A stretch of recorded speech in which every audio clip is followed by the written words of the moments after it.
नमस्कार, मैं प्रवीण अलावत हूं। आप 90 डिग्री देख रहे हैं। 90 डिग्री पर इस वक्त हमारे साथ डॉक्टर सतीश त्यागी साहब हैं। जाने माने राजनीतिक विश्लेषक वो हैं। उनसे मैं ये जानने के लिए आया हूं क्योंकि एक बार डॉक्टर साहब का मैं इंटरव्यू कर रहा था तो उस दरमियान त्यागी साहब ने ये कहा था कि हुड्डा साहब की राजनीति है कुछ कुछ मुझे संदिग्ध नजर आती है और राहुल गांधी ऐसी संदिग्ध राजनीति का जल्द ही है वो अंत करने वाले हैं। लेकिन उसके बाद काफ़ी चीज़ें बदली। हुड्डा साहब को तवज्जो दी गई। 70 से ज़्यादा सीटें हैं चुनाव में हुड्डा साहब ने अकेले बांटी। फुल फ्लैग पावर उन्हें दी गई लेकिन सत्ता में वो कांग्रेस को है नहीं ला पाए। अब नेता प्रतिपक्ष को लेकर अब गेंद है वो कांग्रेस आला कमान के पाले में है। तो त्यागी साहब से मैं ये भी जानना चाहूँगा, सर मेरा सवाल यही होगा कि मुझे याद है आपका वो बयान कि हुड्डा साहब की राजनीति संदिग्ध नजर आती है, राहुल गांधी जल्द ही अंत करेंगे। तो अब गेंद राहुल गांधी कांग्रेस आलाकमान के पाले में है। क्या अब वो वक्त आ चुका है कि नेता प्रतिपक्ष का पद छीनकर उस संदिग्ध राजनीति का अंत है राहुल गांधी करने वाले हैं, या हुड्डा साहब को तवज्जो है वो दी जाएगी दोबारा से?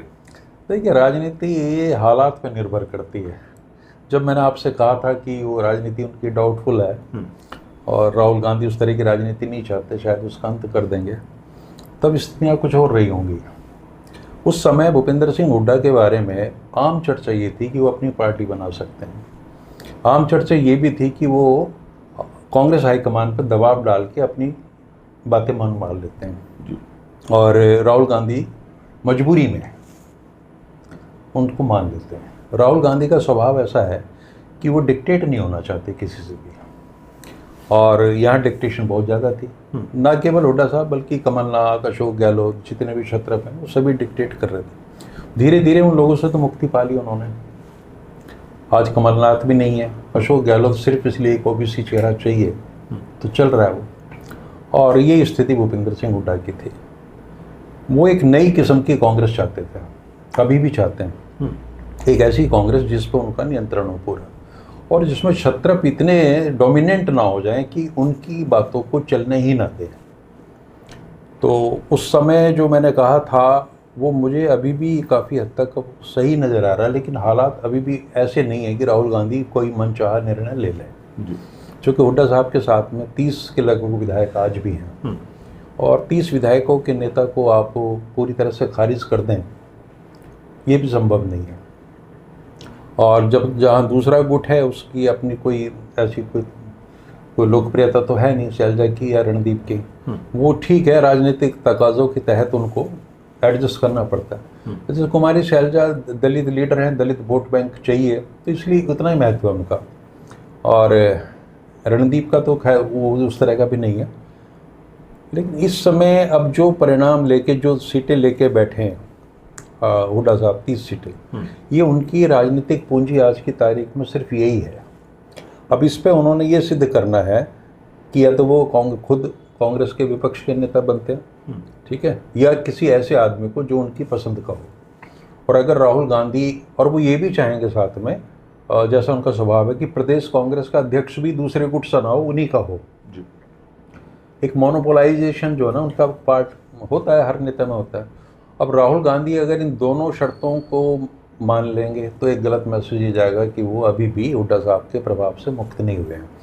इतना हो सकेगा क्योंकि कांग्रेस हमेशा समझौतावादी राजनीति करती है, संतुलन साधने की राजनीति करती है।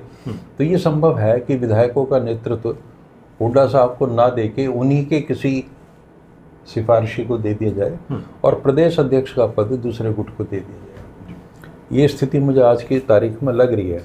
लेकिन इन चीज़ों, अब देखिए, विपक्ष में रहना 5 साल, कुछ पाने को तो है नहीं, खो आप चुके सारा जो भी गेम था।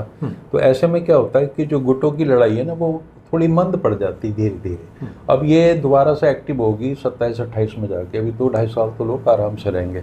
लेकिन इस बीच नेता जो है, पॉलिटिकल लीडर, वो खाली तो नहीं बैठता। हुड्डा साहब की भरपूर कोशिश होगी कि 2029 में उनकी परिस्थितियाँ उनके अनुकूल हों या उनके बेटे दीपेंद्र के अनुकूल हों। तो अब वो विधायकों को भी सेट करेंगे और सारे समीकरण भी देखेंगे, जातीय समीकरण। क्योंकि दुर्भाग्य ही रहा है, देखिए, हम हुड्डा साहब को कोसते तो हैं, लेकिन पूरे 10 साल में कौन एक्टिव रहा उनके अलावा? धरातल पर तो वो रही है, उनका बेटा रहा। और कहाँ इस इलेक्शन की 2024 की कमान तो कब से वो संभाल रहे हैं, या तो वो यात्रा कर रहे हैं, उनके पुत्र कर रहे हैं। तो अगर या तो कांग्रेस हाई कमान को तब इंटरवीन करना चाहिए था, कि भी शैलजा भी साथ चलेंगे, रणदीप भी साथ चलेंगे, तमाम वो सामूहिक नेतृत्व बन नहीं पाया। एक तरफा वो चीज़ें चल रही थी, तो जो कुछ भी हासिल हुआ है उसमें कितनी कमियां हो, खामियां हो, आप कितना आरोप प्रत्यारोप करें, गाली गलौज करें, हुड्डा साहब को दोष दें, आई तो उन्हीं की वजह से जी। और एक बहुत बड़ा सामाजिक समूह है जो उनके साथ केवल इसीलिए लगा था कि सरकार आएगी तो हमारी राजनीति आसान हो जाएगी, हमें सत्ता में भागीदारी मिलेगी अच्छी खासी, लेकिन काउंटर पोलराइजेशन उनको लेके डूब गया। आपको ये नहीं लगता कि एक ऐसी तरह की राजनीति हुड्डा साहब ने करने की कोशिश की जिसमें कोई एथिक्स नहीं थे? पहले खुद कहा कि हम सर्वे के आधार पर टिकट देंगे, फिर कहा कि जो चेहरे हैं अगर फॉर्म भरना चाहते हैं, हम टिकट चाहते हैं, उनके लिए भी अप्लाई वो हुआ, लेकिन ढाक के 3 पात वाली स्थिति है वो बाद में आई। कोई एथिक्स ही नहीं थे, जिसे चाहा उसे टिकट ही दिया गया, आम जनमानस जिसे नहीं चाहता था उसे भी टिकट ही दिया गया। कई उदाहरण है, आप दे सकते हैं सर।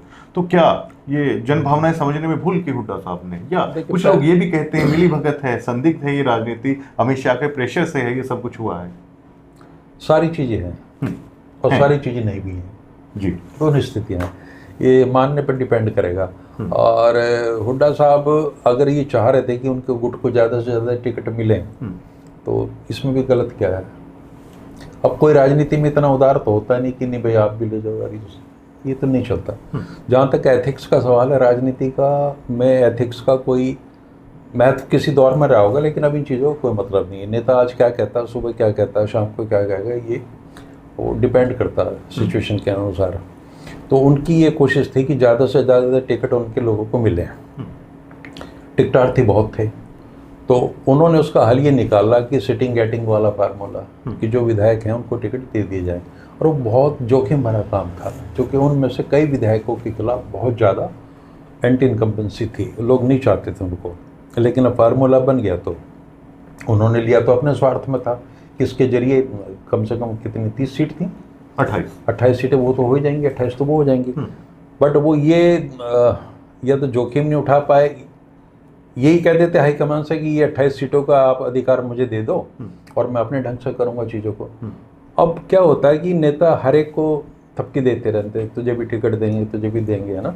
और वो भी इसी गलतफहमी में रहते हैं कि अगला टिकट मेरा है, पूरे कॉन्फिडेंस में रहते हैं। और कई बार अनैतिक काम भी करते हैं उसके लिए, दुनिया भर का पैसा चलता है, ये चलता है, नेता पे पैसा खर्च करते हैं, टिकट तो एक को ही मिल रहा है। तो सिटिंग गेटिंग के फार्मूले में आप देखेंगे ज़्यादा असंतोष वहीं है, क्योंकि जिनको कहा गया था, एश्योर किया गया था, उनके टिकट आपने अपनी वजह से, मतलब वो लोग ये मानते हैं कि कटवा सकते थे, लेकिन ऐसी पॉलिसी बना दी कि जिसमें कोई गुंजाइश ही नहीं रही। अब जाहिर सी बात है, जो लोग जिनको टिकट नहीं मिला उनमें एक असंतोष तो होगा, और यथाशक्ति वो विरोध भी करते हैं। वो इसलिए भी करते हैं कि अगर ये आदमी अब भी जीत गया तो आगे फिर हमारे लिए प्राणों खड़ी करेगा। तो ये राजनीति में तमाम चीज़ें इस तरह की चलती हैं। और हुड्डा साहब और 2 सत्ता के 2 केंद्र थे उस परिवार में। दीपेंद्र सिंह एक अलग सेंटर ऑफ पावर था और भूपेंद्र सिंह अलग थे। दीपेंद्र के बारे में ये कहा जाता है कि वो सबको लॉलीपॉप देते रहे, तो बहुत सारे कैंडिडेट तैयार हो गए हर जगह, और जब उनको टिकट नहीं मिला तो उन्होंने अपना असर भी दिखाया। तो चुनाव में बहुत सारे फैक्टर होते हैं, बट हुड्डा साहब अगर और थोड़ा समझदारी से काम करते और व्यापक हित में सोचते पार्टी और प्रदेश के, तो कुछ चीज़ों को टाला जा सकता था। लोग कहते हैं कि लोकसभा के चुनाव के दरमियान से ही डॉक्टर सतीश त्यागी हैं वो एक तरीके से कदरदान रहे दीपेंद्र हुड्डा की राजनीति के हैं। आई एम आल्सो एक big fan of Deepender Singh Hooda. लेकिन सर, अब हार के बाद जिस तरह के बयान आ रहे हैं, क्या आपको निराशा होती है ये चीज़ें सुनकर कि ईवीएम की गलती है? हुड्डा साहब भी यही कह रहे हैं, दीपेंद्र सिंह हुड्डा भी यही कह रहे हैं। तो क्या निराशा होती है दीपेंद्र सिंह हुड्डा के मुंह से इस तरह के बयान जब आते हैं तो ईवीएम के कारण ऐसा हुआ? ईवीएम का तो उन्होंने अपना मामला रखा चुनाव आयोग के सामने, और ये भी कह रहे हैं कि अगर यहाँ से समाधान नहीं हो तो कोर्ट में भी जाएंगे। वो टेक्निकल एस्पेक्ट है। मुझे नहीं लगता, जब आपको कारण स्पष्ट रूप से बाहर दिख रहे हैं तो आपको अन्य कारणों की समीक्षा करने की जरूरत नहीं। 17 के लगभग सीटें आप इसलिए जीत गए कि आपके जो बागी थे वो विरोध कर रहे थे, और उस पर कोई मार्जिन भी बहुत ज़्यादा नहीं है। टिकटों का गलत बंटवारा हुआ, ये चीज़ मान लेनी चाहिए। और आप अपने बागियों को मैनेज नहीं कर पाए, ये भी आपकी कमजोरी है, इसके लिए आप कैसे दोष दोगे? और भाजपा ने, अमित शाह ने जो मैनिपुलेशन किए, उनको राइट है करने का, क्यों नहीं करें? होने दिए आपने, आप उनकी चाल नहीं समझ पाए, तो आपकी गलती। और चूंकि भाजपा के बरक्स अगर कोई आदमी खड़ा था कांग्रेस का, भूपेंद्र हुड्डा ही थे, तो उनको देखना चाहिए था। तो एक तो हार की नैतिक जिम्मेवारी उनको लेनी चाहिए, और कारणों की व्याख्या तो बाद में होती रहेगी। और दीपेंद्र की राजनीति का जो कायल होने वाली बात है, उसमें थोड़ा सा तो डिसअपॉइंटमेंट मेरे को है। मैं किसी दौर में ये सोचता था कि व्यक्ति बहुत ज़्यादा मेहनत भी करता है, फील्ड में जाता है, जनसंपर्क अच्छा है। आमतौर पर मुख्यमंत्रियों के बेटों का स्वभाव इस तरह का नहीं होता, लेकिन शायद वो जितना पर्याप्त काम उन्हें करना चाहिए था वो कर नहीं पाए। और सेकेंडली एक उनकी इमेज ये बन गई कि वो एक कोटरी से घिरे हुए हैं। कुछ लोग हैं जो उनको संचालित करते हैं, और वो लोग एक किसी खास जाति से आते हैं। उनके ही लोगों ने ये प्रचार किया होगा, बाहर के लोग तो देखने नहीं आते। और उनको ये लगा कि हुड्डा साहब तो चलो फिर भी उम्र का तकाजा है, थोड़े से धर्मनिरपेक्ष सेकुलर नज़र आते हैं उस मामले में। उनके इर्द गिर्द भी अलग डिफरेंट कम्युनिटीज़ के लोग मिल जाएंगे। बट दीपेंद्र के साथ ये समस्या, मतलब ये उपलब्धि उनके लिए नहीं थी कि वो इस तरह। दीपेंद्र अपनी इमेज अपने फादर की जैसी भी बनाने में असमर्थ रहे। दोनों मिलके तो कॉम्प्लीमेंट कर लेते हैं, लेकिन जनता ये देखती है कि भविष्य अगर दीपेंद्र का है, राजनीति उन्होंने करनी है, तो हुड्डा साहब के बारे में ज़्यादा इन मसलों पर ध्यान नहीं देंगे। वो ये चाहेंगे दीपेंद्र हुड्डा की अपनी पर्सनैलिटी और अपनी सोच किस तरह की है। और दीपेंद्र हुड्डा, इसमें मुझे कोई मानने में अर्ज नहीं है कि वो जो मैसेज उन्हें देना चाहिए था वो दे नहीं पाए। और राजनीति के अभी प्रारंभिक वर्ष हैं उनके, उसमें अगर ये इमेज चली जाएगी कि वो कमिटमेंट के पक्के नहीं है ना, और सबको थापी मार देते हैं, सबको लॉलीपॉप दे देते हैं, ये चीज़ें राजनीति में भविष्य की अच्छी है नहीं। तो हो सकता है इस हार के बाद में वो चिंतन मनन करें और कुछ उसमें चेंज लाएं। जैसे ग्राउंड में मैं जा रहा हूँ तो जाटों में एक अजीब सी बेचैनी, एक अजीब सी खामोशी, और वो है दिखाई और सुनाई दे रही है। क्या जाट अपने लीडरशिप को अब चेंज करने की कोशिश करेगा, या अभी फिलहाल के लिए वो थोड़ा सा टिक कर देखेगा कि एक नेतृत्व और दीपेंद्र सिंह हुड्डा के उसमें है, वो लड़ा जाए? देखिए, बहुत अच्छा शब्द आपने इस्तेमाल किया कि जाट समाज क्या करेगा। मैं बहुत शुरू से कहता हूँ कि जाट समाज अपनी राजनीति के नेताओं के जरिए कर रही, वो खुद तय करता है। उसको लगता है कि चौधरी देवीलाल उन्हें चाहिए तो वो उनको ऊपर चढ़ा देता है, जब चाहिए कि नहीं चाहिए चौधरी देवीलाल तो भूपेंद्र हुड्डा आ जाते हैं। तो इस समाज में जो जागरूकता है ना, पॉलिटिकल अवेयरनेस बहुत ज़्यादा है, बहुत ज़्यादा है। इस बार उनमें निराशा की ये भी वजह है कि वो मात खा गए, कि उनको लग रहा है कि हाँ, वी हैव बीन डिफीटेड, और वो पूरे आश्वस्त थे कि अब सरकार आनी ही आनी है। तो उनकी आशाओं पर तो सारा पात हुआ है। तो इसलिए आप देख रहे होंगे कि वो नेतृत्व को कोस रहे हैं, प्यार से कोस रहे हैं, बहुत ज़्यादा गाली नहीं दे रहे। मैंने सोशल मीडिया देखा, भाई रे दीपेंद्र तने तो नाश कर दिया, कते ये कर दिया ना। तो इसमें गुस्सा भी है, और नेताओं की बुद्धि पे उन्हें तरस भी आ रहा है।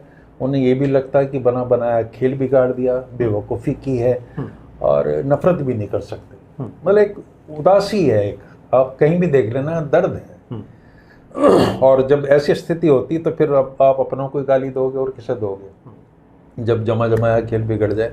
तो अभी दीपेंद्र सिंह को पहले तो इन चीज़ों को एड्रेस करना चाहिए। लीडरशिप असली उनकी परीक्षा अब है, अब उन्होंने प्रूव करना है। अब जबकि चारों तरफ संभावनाएं बिल्कुल क्षीण है, नहीं लग रहा है कि अभी कुछ हो पाएगा, तो ऐसे में वो कैसे अपने आप को फिनिक्स की तरह उठाते हैं, ये देखने वाली बात है। लोग ये चर्चा करने लगे कि अगर यही बेवकूफ़ियाँ होती रहीं, यही मूर्खताएं आप करते रहे, तो तीसरी बार नहीं, भाजपा चौथी बार भी आ जाएगी।